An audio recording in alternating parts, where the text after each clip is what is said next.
Il était une fois, dans un joli village couvert de neige, une petite fille prénommée Mina. Elle avait les cheveux châtains en tresse et les yeux verts comme le printemps. Mais sa vie n'était pas aussi douce que son regard. Mina vivait avec sa belle-mère et sa demi-sœur Mona. Pendant que Nina travaillait du matin au soir, Mona se prélassait dans son fauteuil sans lever le petit doigt. « Nina, tu n'as pas encore fini de balayer? Dépêche-toi, ma Mona attend son petit déjeuner. » « Oui, belle-mère, j'arrive tout de suite. » Et n'oublie pas de me faire mes tartines avec du miel cette fois. Même par grand froid, Nina devait aller chercher de l'eau au puits et s'occuper du jardin. Pendant ce temps, Mona restait bien au chaud près du feu et se moquait d'elle par la fenêtre. « Regarde-la dans la neige comme une pauvresse.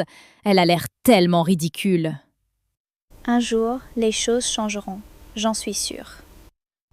Un matin, Nina s'installa près du vieux puits en pierre pour filer de la laine. Ses doigts couraient sur le fil avec dextérité. Mais soudain, quelque chose d'inattendu se produisit. La laine est douce et le fil est long. Le travail est beau quand le cœur est bon. La pelote de laine glissa de ses mains et tomba droit dans le vieux puits. Nina se pencha pour la rattraper, mais elle se pencha trop loin. « Oh non, ma pelote !» Et Nina tomba dans le puits. Elle tomba, de plus en plus vite, dans un tunnel sombre et mystérieux. Puis, une lumière bleue et argentée apparut en bas, et Nina atterrit doucement sur quelque chose de moelleux comme de la neige fraîche. Nina ouvrit les yeux et retint son souffle. Elle se trouvait dans un monde extraordinaire. Tout était couvert de neige scintillante et de cristaux de glace qui brillaient comme des milliers de diamants. Oh, c'est la plus belle chose que j'ai jamais vue de toute ma vie. Des fleurs de cristal gelé brillaient dans les jardins. Une rivière de glace scintillait sous un ciel étoilé permanent. Et au loin se dressait un immense château de glace aux tours cristallines qui touchaient les étoiles. Nina s'approcha doucement du château. Son cœur battait fort. C'était magnifique, mais impressionnant. Elle prit une grande inspiration et s'avança vers la grande porte de glace. « Courage, Nina, courage. » Soudain, la porte s'ouvrit et une silhouette majestueuse et imposante apparut. Madame des Neiges. Ses cheveux blancs, longs comme de la neige, ses yeux bleus glacés comme la glace et sa robe brillante comme 1000 cristaux. « Qui ose approcher mon château ? » « Je m'appelle Nina, madame. Je suis tombée dans le puits et je ne sais pas comment rentrer chez moi. » Madame des Neiges regarda Nina longuement, puis elle lui proposa un marché d'une voix solennelle. « Je vais te proposer un marché, petite Nina. Tu travailleras dans mon château avec soin et générosité. Et en échange, je te laisserai rentrer chez toi avec une récompense extraordinaire. » « Je ne connais pas le travail difficile, madame. J'accepte votre marché. » Nina accepta avec courage et détermination. Madame des Neiges la regarda avec une légère surprise dans ses yeux glacés. Cette petite fille n'avait pas peur. C'était rare. « Bien, très bien, petite Nina. Nous allons commencer dès maintenant. » La première tâche de Nina fut de secouer les grands oreillers de plumes de Madame des Neiges. Et quand elle le faisait avec toute son énergie et sa générosité, des plumes blanches s'envolaient partout et il neigeait sur la terre. « Oh, quand je secoue les oreillers, il neige là-haut. C'est moi qui fais neiger. » Nina nettoyait le château avec enthousiasme et bonne humeur. Elle frottait les sols cristallins jusqu'à ce qu'ils brillent comme des miroirs. Elle chantait en travaillant et faisait toujours plus que ce qu'on lui demandait. Le travail bien fait rend le cœur content, et le château propre rend tout le monde souriant. Nina préparait aussi les repas de Madame des Neiges avec soin et créativité. Elle mettait tout son cœur dans chaque plat, et les parfums délicieux envahissaient tout le château de glace.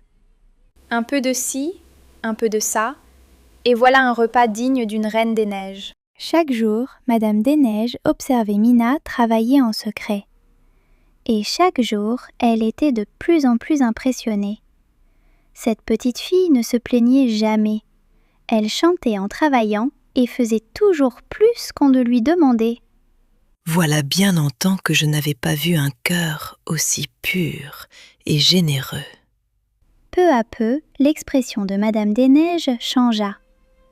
Elle devint un peu plus douce avec Nina, un peu plus souriante, comme si la chaleur du cœur de Nina faisait fondre un peu de sa glace intérieure. Tu as bien travaillé aujourd'hui, petite Nina. Je suis satisfaite. Merci, Madame des Neiges. C'est un plaisir de prendre soin de votre beau château. Un soir, Madame des Neiges invita Nina à s'asseoir près de la cheminée du château. Pour la première fois depuis très longtemps, la vieille dame ne se sentait plus seule. Madame des Neiges, depuis combien de temps vivez-vous seule dans ce château? Depuis très longtemps, petite Nina. Depuis très longtemps. Ce doit être triste d'être seule. Je suis contente d'être là avec vous. Un matin, Madame des Neiges vint trouver Nina avec une expression solennelle et bienveillante. Nina, tu as travaillé avec cœur, générosité et bonne humeur. Tu mérites ta récompense. Suis-moi. Déjà? Mais je commençais à aimer être ici avec vous, Madame des Neiges. Madame des Neiges conduisit Nina devant une grande porte dorée et brillante. Quand Nina la franchit, une pluie d'étoiles dorées et de pièces d'or tomba sur elle et s'accrocha à tous ses vêtements. Nina était éblouissante. Oh, c'est magnifique. Merci, Madame des Neiges. Merci du fond du cœur. C'est toi qui le mérites, petite Nina. Rentre chez toi maintenant. Nina rentra dans son village toute brillante et rayonnante. Les villageois s'arrêtèrent émerveillés. Regardez Nina comme elle est belle! Quelle lumière extraordinaire! Mona et sa mère virent Nina si rayonnante. La jalousie envahit aussitôt le cœur de Mona. Maman, je veux la même récompense. Tu vas partir dans ce monde magique toi aussi, ma chérie. Mona courut vers le passage magique sans écouter Nina. Je veux ma récompense moi aussi. Mona, attends. Écoute-moi s'il te plaît. Laisse-moi, Nina. Mona entra dans le passage magique avec une seule idée en tête, la récompense. Me voilà, j'arrive. Mona se retrouva dans le monde magique de Madame des Neiges et regarda autour d'elle avec impatience. Bon, c'est joli tout ça, mais où est ma récompense? Madame des Neiges apparut devant Mona. Elle la regarda longuement avec ses yeux glacés et perçants. Qui es-tu, petite? Et que veux-tu? Je m'appelle Mona, et je suis venue pour la récompense. Dites-moi juste ce que je dois faire et donnez-moi mon or. Bien, nous allons voir ça, petite Mona. La première tâche de Mona fut de secouer les grands oreillers de plumes. Mais Mona les secoua à peine, juste assez pour faire semblant de travailler. C'est fatigant ces oreillers. Et l'or, il arrive quand? Continue, petite Mona. Mona bâcla tout le nettoyage du château. Elle passait le balai en 2 coups sans nettoyer vraiment. et elle se plaignait sans arrêt. C'est trop dur, c'est trop long. Pourquoi je dois tout faire moi? Le travail demande du cœur, petite Mona, pas seulement des mains. Au bout de quelques jours, Mona refusa carrément de travailler. Elle croisa les bras et bouda dans un couloir du château. J'en ai assez! Je veux ma récompense maintenant! J'ai assez travaillé. Tu penses avoir assez travaillé, Mona? Très bien. Alors viens avec moi. Madame des Neiges conduisit Mona vers la grande porte dorée. Mona se frotta les mains avec impatience. Elle pensait déjà à tout l'or qu'elle allait recevoir. Enfin, mon or m'attend. Je vais être encore plus riche que Nina. Chaque personne reçoit ce qu'elle mérite, petite Mona. Pas plus. Pas moi. Mona franchit la grande porte. Mais au lieu d'une pluie d'or, c'est une pluie de pois noirs et collantes qui tomba sur elle. Elle s'accrocha partout sur ses beaux vêtements et dans ses cheveux noirs. Oh, qu'est-ce que c'est que ça? De la poix? C'est dégoûtant. Enlevez-moi ça. Tu as reçu ce que tu méritais, petite Mona. Le travail bâclé et sans cœur ne mérite pas de récompense dorée. Mona rentra dans le village, couverte de pois noirs et collantes. Les villageois la regardèrent avec stupéfaction. Mona pleurait de honte. C'est injuste! C'est complètement injuste! Mona, mais qu'est-ce qui t'est arrivé? La belle-mère essaya de toutes ses forces d'enlever la poix noire. Mais rien n'y faisait. La poix restait collée fermement sur Mona comme une punition bien méritée. Ça ne part pas! Qu'est-ce qu'on va faire? J'aurais dû écouter Nina. J'aurais dû travailler vraiment. Pour la première fois de sa vie, Mona s'approcha de Nina avec humilité. La tête baissée et les yeux remplis de larmes sincères. Nina, je suis désolée. Pour tout. Pour t'avoir fait travailler à ma place.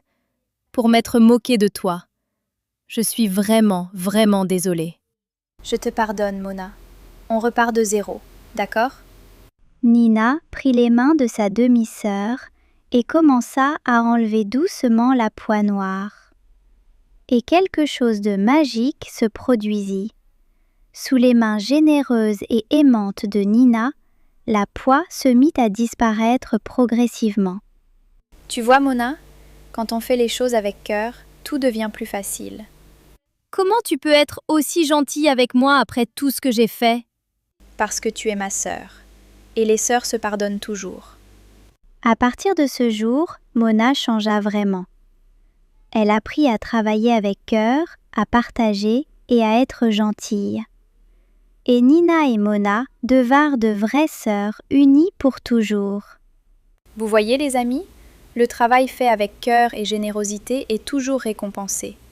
Et il n'est jamais trop tard pour changer et devenir meilleur.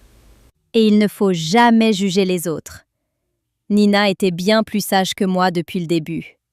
Et voilà la fin de l'histoire de Nina et Madame des Neiges. Une histoire qui nous rappelle que la générosité, le travail bien fait et la bonté sont les seules vraies richesses. À bientôt les amis pour une nouvelle aventure magique. Goodbye.